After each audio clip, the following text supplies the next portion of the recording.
ಬೆಂಗಳೂರಲ್ಲಿ ವ್ಯಾಪಕ ಬಿಸಿಲು. ಇದೆಂಥ ಬಿಸಿಲಪ್ಪ, ಬೆಂಗಳೂರು ಹಿಂಗೆ ಇರಲಿಲ್ಲ ಅಂತೆಲ್ಲ ನಾವು ಮಾತಾಡ್ತಾ ಇದ್ವಿ. ಹಂಗೆ ಮಾತಾಡ್ತಾ ಇದ್ದಂಥ ನಮ್ಮ ನೋವು, ನಮ್ಮ ಆ ಬಿಸಿಲಿನ ಬೇಗೆ ಆಕಾಶಕ್ಕೆ ತಲುಪಿದೆ. ಆ ರೂಪವಾಗಿ ಮಳೆ ಬಂದು ಸುರಿದಿದೆ. ನಿನ್ನೆ ಬೆಂಗಳೂರಿನಲ್ಲಿ ಧರೆಯನ್ನು ತಂಪು ಮಾಡಿದಾನು ವರುಣ. ಬ್ರ್ಯಾಂಡ್ ಬೆಂಗಳೂರನ್ನು ತಂಪು ಮಾಡಿದಾನೆ. ಆದರೆ ಬ್ರ್ಯಾಂಡ್ ಬೆಂಗಳೂರು ಮಳೆ ಬಂದರೆ ಹೆಂಗೆ ರೆಡಿಯಾಗಿದೆ ಅನ್ನೋದಕ್ಕೂ ಕೂಡ ಒಂದು ಸಾಕ್ಷಿ ರೂಪದಲ್ಲಿ ಉತ್ತರ ಕೊಟ್ಟಿದ್ದಾನೆ. ಯಲಹಂಕದಲ್ಲಿ ಭಾರಿ ಮಳೆಯಾಗಿದೆ. ಯಲಹಂಕ ಭಾರಿ ಪ್ರಮಾಣದ ಅವಾಂತರಗಳು ಕೂಡ ಸೃಷ್ಟಿಯಾಗಿದೆ. ಯಲಹಂಕ ಮಳೆ ಬಂದಾಗಲೆಲ್ಲ ಸಮುದ್ರ ಆವರಿಸಿಕೊಂಡಿರೋ ಊರು ಥರ ಆಗ್ಬಿಡುತ್ತೆ. ಆಲಿಕಲ್ಲು ಸಹಿತ ಮಳೆಗೆ 50 ಮರಗಳು, ಕೊಂಬೆಗಳು ಧರಾಶಾಹಿಯಾಗಿವೆ. ನಿನ್ನೆ ಒಂದೇ ದಿನ ಜಕ್ಕೂರಿನಲ್ಲಿ 5 ಸೆಂಟಿಮೀಟರ್ ಮಳೆ ಆಗಿತ್ತು. ಒಂದೇ ದಿನ.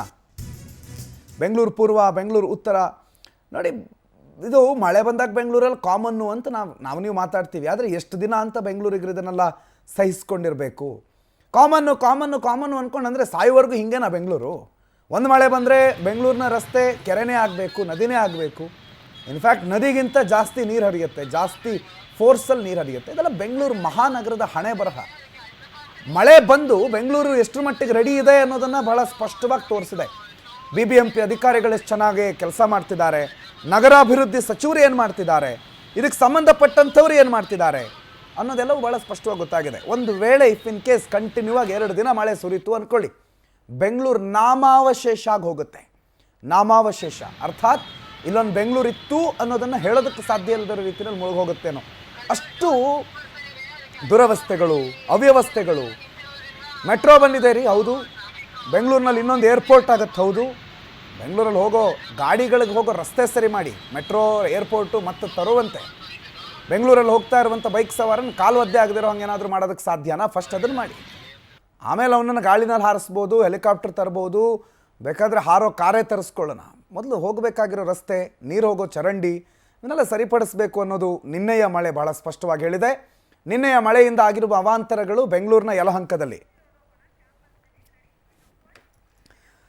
ಯಲಹಂಕ ಮಾತ್ರ ಅಲ್ಲ, ಬೆಂಗಳೂರಿನ ಬೇರೆ ಬೇರೆ ಭಾಗಗಳಲ್ಲಿ ನಿನ್ನೆ ಧಾರಾಕಾರ ಮಳೆಯಾಗಿದೆ. ಕೆಲವು ಕಡೆ ಗಾಳಿ ಸಹಿತ ಭಾರಿ ಮಳೆಯಾಗಿದೆ.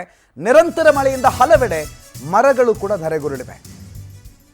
ನಿನ್ನೆ ಸರಿಸುಮಾರು ಬೆಂಗಳೂರಿನಲ್ಲಿ ಕೆಲವು ಏರಿಯಾದಲ್ಲಿ ಒಂದು 10 ನಿಮಿಷ ಅಂದ್ಕೊಳ್ಳಿ, ಇನ್ನೊಂದಿಷ್ಟು ಏರಿಯಾಗಳಲ್ಲಿ ಅರ್ಧ ಗಂಟೆ, ಮ್ಯಾಕ್ಸಿಮಮ್ ಅಂತಂದರೆ 1 ಗಂಟೆ ಸುರಿದಂಥ ಮಳೆಗೆ ಮರಗಳ ಧಾರಾಶಾಹಿ ಆಗಿದೆ. ಯಲಹಂಕ JC ರೋಡ್ ಸುತ್ತಮುತ್ತ ಹಲವು ಮರಗಳು ಧರೆಗುರುಳಿವೆ.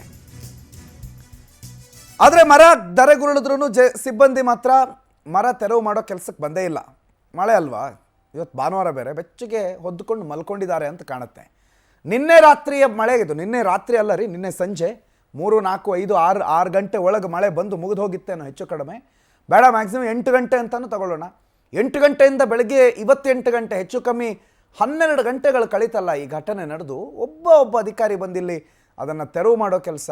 ಬೇಕಾದ್ರೆ ಹೋಗ್ತಾರೆ, JC ರೋಡ್ ಅಲ್ವಾ, ಕನೆಕ್ಟಿವಿಟಿ ರೋಡ್ಗಳು, ಎಲ್ಲಿಂದ ಎಲ್ಲಿಗೆ ಬೇಕಾದರೂ ಕನೆಕ್ಟ್ ಆಗುವಂಥ ಬೆಂಗಳೂರು ರಸ್ತೆಗಳಿವೆ. ಇನ್ಯಾಕೆ ನಾವು ಯಾಕೆ ತಲೆ ಕೆಡಿಸ್ಕೋಬೇಕು, ನಾವ್ಯಾಕೆ ನಿದ್ದೆ ಬಿಟ್ಟು ಕೆಲಸ ಮಾಡಬೇಕು ಅಂತ. JC ರೋಡ್ನಲ್ಲಿ ಈ ಮರ ಬಿದ್ದಂತಹ ಜಾಗದಿಂದಲೇ ನಮ್ಮ ಪ್ರತಿನಿಧಿ ಸುಷ್ಮಿತಾ ನೇರ ಸಂಪರ್ಕದಲ್ಲಿ ಜಾಯ್ನ್ ಆಗಿದ್ದಾರೆ. ಸುಷ್ಮಿತಾ, ನಾನು ಆಗಲೇ ಹೇಳ್ದಂಗೆ ಒಂದು 12 ಗಂಟೆ ಕಳೀತಾ ಆ ಮರ ಉರುಳಿ. ಯಾಕೆ ಮರನ ಕಡಿಯೋದಕ್ಕೆ ನೀವು ಹೋಗೋಣ ಅಥವಾ ಅಧಿಕಾರಿಗಳು ಬರ್ತಾರಾ? ಏನು ರಜೆ ಕೊಟ್ಟಿದ್ದಾರೆ, ಮಳೆ ಬಂತಲ್ಲ ಚಳಿ ಅಂದ್ಕೊಂಡು ಮನೇಲಿ ಮಲ್ಕೊಂಡಿದ್ದಾರೆ ಹೊದ್ಕೊಂಡು? ಎಸ್ ಪ್ರಣುತ್, ಬೆಂಗಳೂರಲ್ಲಿ ಒಂದು ಸಣ್ಣ ಮಳೆ ಬಂದರೂ ಕೂಡ ಸಾಕಷ್ಟು ಅವಾಂತರಗಳು ಸೃಷ್ಟಿಯಾಗುತ್ತೆ. ಒಂದು ಮರ ಬೀಳುತ್ತೆ, ಇಲ್ಲ ಯಾವುದಾದ್ರು ಮನೆಗಳಿಗೆ ನೀರು ನುಗ್ಗುತ್ತೆ, ಹಾಗೆ ಅಂಡರ್ ಪಾಸ್ಗಳಲ್ಲಿ ನೀರು ತುಂಬಿಕೊಳ್ಳುತ್ತೆ. ಹೀಗಾಗಿ ನಿನ್ನೆ ಏನು ಸುರಿದಂತಹ ಬೇಸಿಗೆ ಮಳೆ ಅಂತಲೇ ಹೇಳ್ಬೋದು. ಈ ಒಂದು ಬೇಸಿಗೆ ಮಳೆ ಅಂದರೆ ಬಿಸಿಲು ಸಿಕ್ಕಾಪಟ್ಟೆ ಇದೆ, ಒಂದು ಮಳೆ ಬಂದರೆ ಸಾಕು ಅಂತ ಹೇಳಿ ಎಲ್ಲರೂ ಕೂಡ ಒಂದು ಮಳೆಗೆ ಪ್ರೇಯರನ್ನು ಮಾಡ್ತಾ ಇದ್ರು. ಅದೇ ರೀತಿಯಲ್ಲಿ ನಿನ್ನೆ ಸಂಜೆ ಹೊತ್ತಲ್ಲಿ ಈ ಒಂದು ಮಳೆ ಬಂದಿರುವಂಥದ್ದು. ಆದರೆ ಮಳೆಗಿಂತ ಹೆಚ್ಚಾಗಿ ಗಾಳಿ ಇತ್ತು. ಹೀಗಾಗಿ ಬೆಂಗಳೂರಿನ ಹಲವೆಡೆ ಮರಗಳು ಧರೆಗೆ ಉರುಳಿರುವಂಥದ್ದು. ಸದ್ಯ ನಾನು ಇವಾಗ JC ರೋಡಲ್ಲಿ ಇದ್ದೀನಿ. ಇಲ್ಲೂ ಕೂಡ ನೀವು ನೋಡ್ತಾ ಇರ್ಬೋದು, ಬುಡ ಸಮೇತ ಮರ ಧರೆಗುರುಳಿರುವಂಥದ್ದು. ಮಧ್ಯರಾತ್ರಿ 1 ಗಂಟೆ ಸುಮಾರಿಗೆ ಬುಡ ಸಮೇತ ಈ ಒಂದು ಮರ ಧರೆಗುರುಳಿರೋದು.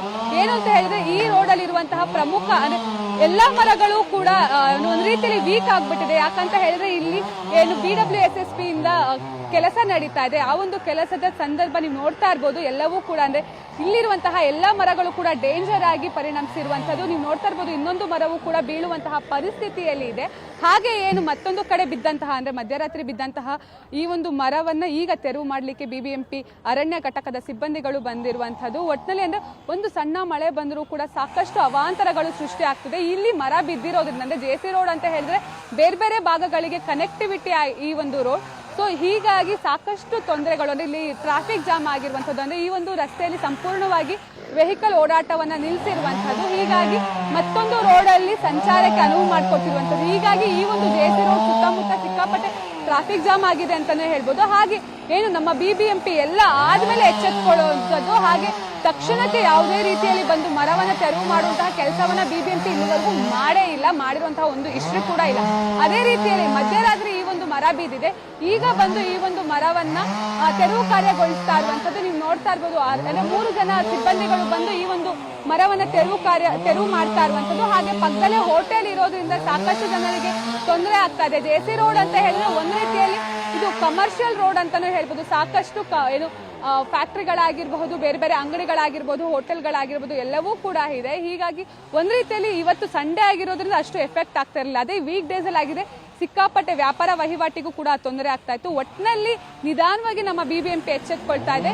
ಇನ್ನಾದ್ರೂ ಈಗ ಈ ಒಂದು ಮಳೆ ಒಂದ್ ರೀತಿಯಲ್ಲಿ ಮುನ್ಸೂಚನೆ ಅಂತಾನೆ ಹೇಳ್ಬೋದು. ಇನ್ನು 2-3 ದಿನಗಳ ಕಾಲ ಮಳೆ ಆಗುತ್ತೆ ಅಂತ ಹೇಳಿ ಹವಾಮಾನ ಇಲಾಖೆ ಮುನ್ಸೂಚನೆಯನ್ನ ಕೊಟ್ಟಿದೆ. ಹೀಗಾಗಿ ಇನ್ನು ಸಾಕಷ್ಟು ಮರಗಳು ಧರೆಗುರುಳುವಂತಹ ಸಾಧ್ಯತೆ ಇದೆ. ಹೀಗಾಗಿ BBMP ಅರಣ್ಯ ಘಟಕ ತೀವ್ರಗತಿಯಲ್ಲಿ ಕೆಲಸ ಮಾಡಬೇಕಾಗತ್ತೆ. ಎಲ್ಲೆಲ್ಲಿ ಏನು ಕೊಂಬೆಗಳಾಗಿರಬಹುದು, ರೆಂಬೆಗಳಾಗಿರಬಹುದು, ಎಲ್ಲೆಲ್ಲಿ ಬೀಳುವಂತಹ ಪರಿಸ್ಥಿತಿಯಲ್ಲಿದೆ, ಯಾವುದೆಲ್ಲ ಡೇಂಜರ್ ಅಂತ ಗುರುತು ಮಾಡಿದೆ, ಅವೆಲ್ಲವನ್ನೂ ಕೂಡ ಆದಷ್ಟು ಬೇಗ ತೆರವು ಮಾಡಬೇಕಾಗತ್ತೆ. ಪ್ರಣೋತ್, ಥ್ಯಾಂಕ್ ಯು ಸುಷ್ಮಿತಾ ಮಾಹಿತಿಗೆ.